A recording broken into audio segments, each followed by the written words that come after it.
Welcome back, listeners, to the BizBlend podcast.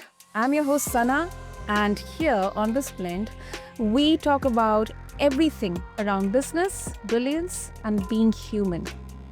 Now, today's episode might just shake up your whole idea of balance, success, and what it really means to have it all. Our guest is the ultimate unicorn, Dr. Denise Brown. Well, a bit about Dr. Denise with all of your listeners. She's a Stanford-trained physician, a successful startup exit entrepreneur, a VC consultant, a mentor to hundreds, and a mom of two boys. Oh, and she has been happily married for 28 years. Now, Dr. Denise says she actually figured out how to have it all, at least her version. And she's here to share the real, raw, radically honest lessons she has learned over 25 plus years of her journey. Expect parenting hacks, startup wisdom, and laugh out loud truths that will leave you inspired and empowered to define success on your own terms. So, with that, Dr. Denise, welcome to the show, and it is an extreme honor to have you with us. Oh, I'm so glad to be here, Sana. Thanks for having me. I mean, wow. I was going through your intro. Um, it exactly, it's you have it all. You have figured out how to have it all. So what exactly does that mean to you, Dr. Denise, and how did your definition evolve over time? Well, I think you hit the nail on the head. The definition evolves over time, and we need to be aware of that. So, depending on the phase of your life, some things are more important than others. And we have a tendency, I think, to think that we're going to come up with a plan, and we're going to stick to that plan, and we're just going to put our blinders on and work hard, and then someday we're going to get there. And what often happens is you get there, and then you think, oh wait, is this all that was? And it's leads to disappointment. So I feel completely differently. I think you can have it all, and you can have it all right now.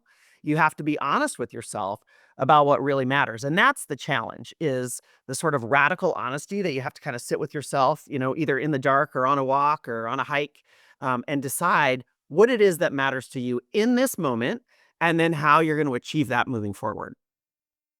Hmm. And Dr. Denise, this definition of having it all, you know, technically speaking, we have kind of idealized that you need to have a good life living standard, you have to have a family, then a good career, money, and all the materialistic success as well. So how exactly, I mean, is it subjective to everyone? Because for me, let's say I can define having it all as just a good health, my family, my loved ones. But for someone else who may be more ambitious and more kind of high achieving person, he or she may say that no, I need to have a stellar career. I need to achieve something. I need to be a good leader. So, how exactly does it vary? Yeah, and I think it can be different for everyone, and like we said, it's different at different times. So, when I was, in my we'll call them my schooling years, so, university, medical school, residency, obviously, most of my time and energy was focused on, quote unquote achievement. What were the grades that I got in this class? How was I evaluated by, this surgeon? Those sorts of things. And it was very much like a check off the boxes, achievement, achievement, achievement. That doesn't necessarily bring you a lot of satisfaction. It might be a very external version of success, and it looks great and it feels kind of nice. But in the end, it's kind of like, eating a sugary snack. Feels great in the moment, but a little bit later, when the sugar buzz is worn off, you kind of feel empty. So for me, I quickly learned in medical school, actually, when my mom unfortunately passed away at a very early age, that wasn't gonna be enough for me, and the achievements weren't really what was gonna be lasting. What mattered more was the things that you just talked about. My family, my friends, having fun, doing work that was purposeful, that I was passionate about, but that was only gonna be one portion of my life, and I think it's very easy to let things kind of take over you and take over your time. And especially when you're getting patted on the back, like, oh, you got a good grade, or oh, you're the top of your class, or oh, you got this job. All of those kind of attaboys feel really nice in the moment. But if you're not driving towards your personal purpose, in the end, it leaves you feeling empty. And that's what leads to burnout. Mm, that makes such a good sense. And talking about your journey, Dr. Denise, you wear so many hats: doctor, founder, mother, mentor. What systems or mindsets helped you blend them all without burning out? Well, I think the key word that you just said there is blend. Um, there's some sort of, strange feeling in the world that we're supposed to be balancing things.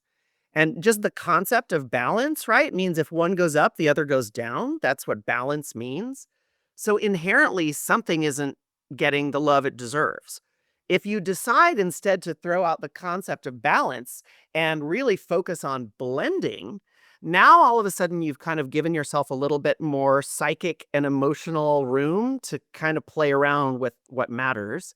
And you let yourself flex different parts of your life at different times. So, for example, when I was in school, work mattered a lot, but I was also engaged to be married. So we would try at least once a week to go out to dinner. Didn't have to be big, but it was at least a priority. When I finished my residency training and now was starting a practice and growing it, sure, work really still mattered, but I also knew that I wanted to be a mom and that was going to take some time. So I figured out how to make that portion of my work hours less so that I could have more energy and emotional availability to do my mom things. And you just kind of plan it all together as a portfolio, just like you would manage a set of investments. You manage your time like a portfolio, and suddenly you find you have time to do a lot of different things. Hmm. And many entrepreneurs, if we talk in that sense, many founders, they struggle with integration versus balance. So what's your take on that? Yeah, and I think it's particularly difficult for founder entrepreneurs because you're carrying all the water. You're the person. You're the one in the trenches, and you have to be very careful because it can suck the life out of you. And founders have very high suicide rates, very high divorce rates, very high rates of depression. And I think the reason for that is you become sort of all encompassingly focused on your company. And you'll hear a lot of stuff out there. We're like, yeah, the startup mentality, let's go. That only works for so long and then it falls down spectacularly. So I would encourage instead to build a runway for yourself as a founder, just like you're trying to build runway for your company, whether it's, operational dollars or capital dollars or whatever. People are always talking about the runway, the runway, the runway. You never talk about the runway for yourself. And especially as a founder, you are the most precious resource. So if you can't bring your best self to the game, no matter how many hours you work, you're never going to get there. So I feel really strongly when I work with my founder sort of mentor clients. That's exactly what we try to focus on is how to bring all of the different aspects of your life all together at once. Because when you try to keep them separate, the wheels inevitably fall off the wagon. Mm, that is so practical. That is such a useful takeaway. Okay, and you have mentored hundreds of women. So what's that? The most common myth you have observed, which is holding us back from having it all. As an easy one, we don't ask for help. We really don't. We think we're supposed to do it all. And you can have it all, but you cannot do it all. And the only way that all of this works is to ask for help and to offer help to others. So the way that I made it work in my neighborhood was I got all of the other working moms together. We said, we are all sick and tired of trying to get dinner on the table for our families. Let's work together. Let's make dinner once a week and you make dinner once a week and she makes dinner once a week, and we each deliver the dinners. So instead of cooking for 4 nights, I cooked once for 4 families, delivered my food to each house, and dinner was on the table. Didn't have to think about it. We did the same thing with babysitting. Like, I wanna go out at night on one Friday night. I don't have to go out every Friday night, but it would be nice to know that my kids were, having a good time and being taken care of by friends or family. Let's come up with a babysitting co-op. So we all just kind of pooled our resources together. Didn't cost us any money, same amount of time and energy that we would have otherwise used, but it let me then take my kids to the park on Monday afternoon, Wednesday afternoon, Thursday afternoon, instead of sort of racing around trying to figure out what on earth I was going to cook for dinner. So the little things like that. Or another classic example is that early morning staff meeting. I don't know why. I mean, I don't want to men bash, but like for whatever reason, men seem to want to have this like, start of the day staff meeting at 8:30 where we're all trying to get our kids to school, get the lunches packed, all of that sort of stuff. People feel guilty about it. They don't want to ask to change it. And I can't tell you how many women I've said, just ask if you could push the staff meeting for half an hour. Is there gonna be a crisis if the staff meeting starts at 9 instead of 8:30? Are you gonna feel so much better because you're not frantic? Are you gonna be able to contribute more to the meeting? And every single person who finally, gets up the courage, people are like, "Oh, sure. That's totally fine," everyone is struggling with these same challenges, right? It's just you have to be courageous enough to speak up. Mm. Wow, that is genius. That's legendary, especially the way you incorporate, you know, community work and Yes. work out with all the families out there to help them and helping them as well. It is such a legendary, kind of hack. Wow. And And it seems so, like, straightforward, but then you tell people and they're like, "Oh my god, like, what a great idea." You're like, "Yes, it is a great idea." like low effort, but with a high impact, huge impact, huge impact, especially in today's modern times, digital world. Such a huge impact. Lovely. Yeah, and then you can get your kids to go, run around at the playground instead of sitting in front of the iPad while you're trying to make dinner. I mean, it's a big change for in many good ways. And I think, we all feel lonely, we all feel isolated. I mean, most of us don't have family down the street, right? So you have to create that community wherever you are. And it just takes one person to be like, "Hey, let's give this a rip and see how it goes." And, the beautiful consequences, at least for my boys, is, they ended up with like 2 extra brothers, an extra sister, 2 dads that, like, would throw the football with them, like, just a lot more other sort of interested adults that I think, it's important for our kids to see other, styles of parenting and ways that people interact with one another and, have this kind of not quite a sibling relationship, but more than just, kind of a buddy at school. I think it's really helpful in many, many, many different ways. Hmm. And another question comes to my mind. So, uh, the approach which you mentioned, like involving families or communities, and also just saying it out loud. I mean, just normally that please, if you can push the meeting for the next half an hour.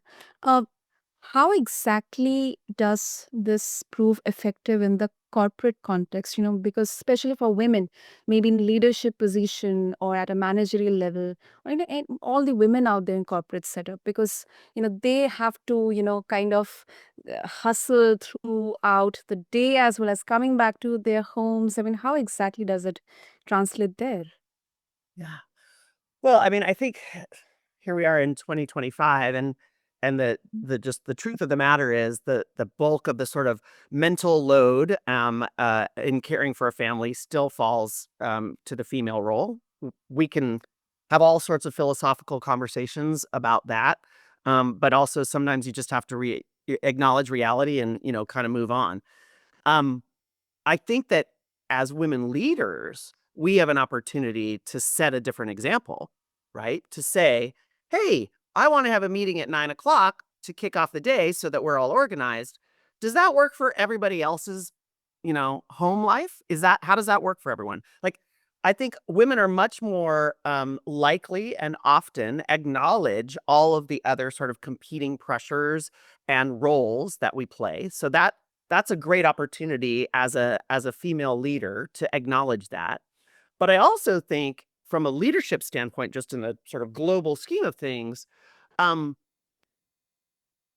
we do have to realize that everyone has other stuff happening, right, in their lives. And maybe COVID gave us a little glimpse of this when we could, see people's dogs and, stuff happening in the background.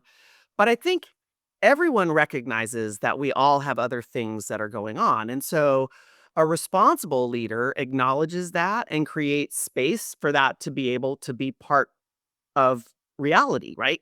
We used to kind of pretend, I think, oh, we come to work and nothing can bother me and I can do everything. And that's number one, kind of arrogant, but number two, impossible. So even if as a more entry level position, you sort of say, like, here's a systemic challenge that every day is going to be hard for me to handle. Having an honest conversation and saying, listen, I have to get my kids to school and it's tough. But that's my reality. Are you willing to move the meeting? You would have to be a real jerk of a boss to say no. I mean, it's just human nature to be like, yeah, let me work. Let me try to accommodate you. Right. And with that, interesting, humor plays a big role in all your approaches and philosophy. How has radical humor helped you navigate through tough seasons? I mean, how we can all use it, more often, or maybe more of it. Well, I mean, I think a lot of it's a mindset, right? And there are things where failure is either the absolute enemy or it can be your friend. It can be a tragedy or it can be a signpost, pointing to a different opportunity. And the same is true for humor, right? For life in general. Like, it can either be hard or you can decide to enjoy it. Like, these are decisions that you can make and continue to make. And that's always been my kind of life's philosophy, if you will. Like, I'm only here once. I'm going to have the best possible time that I can. I'm going to meet interesting people. I'm going to be open to new opportunities. I want to get to know you as a person because I find you fascinating. And I bring curiosity and, entertainment really to everything that I do because I just think the world is a really fascinating and fun place. So that's my mindset. That doesn't have to be everyone's mindset. But I do think you can choose to decide that things aren't so hard. You can choose to decide that you're going to go forth and find the humor and find the joy and go out and look for it. And people talk about the glimmers. If you look for the glimmer in the world, you find it all the time, every day, all day long. If you look for what's wrong, I promise you will find that too. So for me, it's just, I guess, the way that I'm wired. But it makes for a lot of fun. Yeah, and I definitely feel like humor is such an underrated leadership skill or tool, and yeah, especially for women who feel pressure to be, serious or aggressive, fears to be taken seriously. So that's really Yeah, valid. and I mean, that's the part that sucks, right? I mean, I think we've sort of grown up. I mean, I don't know, here I am in my 50s, but thinking that we were supposed to behave exactly like the rest of the guys. And why? I mean, just why? I think differently. I'm a lateral thinker. I can do many things simultaneously. Like, those are talents that I have. Is it they're talents that I have because I'm a woman? Maybe. I don't know. But, like, why do I feel like I have to be just like all the other guys when I could just be who I am and bring my own particular talents to the game? So I think that to me is that sort of like fourth wave of feminism, if we will. Like, that's when we know, like, we are different. We do think differently. We process things differently. We lead differently. That's great. Mm. That's not something we should, keep under the bushel. Absolutely, absolutely. You have clearly found a model, Dr. Denise, that works. But um, do you think your experience is replicable, or having it all is just a privilege that's out of reach for most women out there? Well, I won't pretend that I haven't come from a very privileged place, right? I grew up in a happy home with two educated parents. I didn't have to worry about, food on the table or, lights or heat or any of those things. So I recognize that. And I also created my own privilege by, growing a group of friends and community that, celebrated one another and stood by one another. So there's no doubt that that is true. Um, that doesn't mean that everyone can't create that. And so that would be my challenge to you is how could you create that sense of community, those people who are going to lift you up? What does that look like? Um, it's not hard. It just takes a little bit of courage to ask the question, like, this is something I'm really having a challenge with. I bet are you having the same challenge? Could we figure something out together? It's just a different way of problem solving. I've never been the person that goes right at a problem. I like to work around the problem. And um I think that's something that actually women are really good at not necessarily sidestepping, but finding alternate paths. And so, yeah, I do think having it all is available to absolutely everybody. Now, if you decide all means two Ferraris in your seven-car garage and a swimming pool and a private jet, like, yeah, that's probably not going to happen. But if you decide all means having a career that you're passionate about, people that you love, laughter at the end of the day, like the things that really warm your heart that you're thinking about on your deathbed, then yeah, I think you can have it all and you can have it all right now. Superb. So that's such a great answer. Such a great answer, Dr. Denise. Lovely, lovely. I absolutely loved your honesty, your vulnerability, and your practical insights. So, if our listeners would like to connect with you, what's the best way to do that? Well, you can find me on my website, Denise S. Brown MD, or at thefairygoddoctor.com. My book is coming out on April 5th. All the places that you can find your book. The audio version is available too on Audible and Spotify. And it really is just kind of more in depth and detail of some of the tactics that you and I have had a chance to chat about today. And kind of offers up other women's stories in very similar ways and fun ways to kind of put all of the pieces together in your life to actually enjoy it right now instead of waiting for that mythical destination that none of us are ever really going to get to. So it'd be great if you wanted to check out the book. If not, check out my website and all the usual socials. You can find me there too. Wow. Listeners, I don't know about you, but I'm definitely walking away with a whole new definition of success. One's that's messy, joyful, and unapologetically personal. So thank you to, Dr. Denise Brown. Thank you so much, for showing us that blending business, family, and fun isn't just possible, but it might be the secret to actually enjoying the ride. So thank you so much. Yay. Thank you. Appreciate it.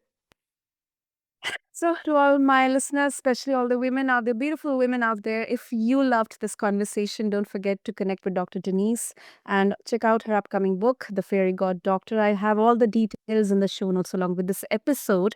And also, don't forget to subscribe to us, leave a review, and share this episode with a fellow powerhouse who needs a reminder. You don't have to do it all to have it all. Until next time, this is your host, Sana, signing off from BizBlend.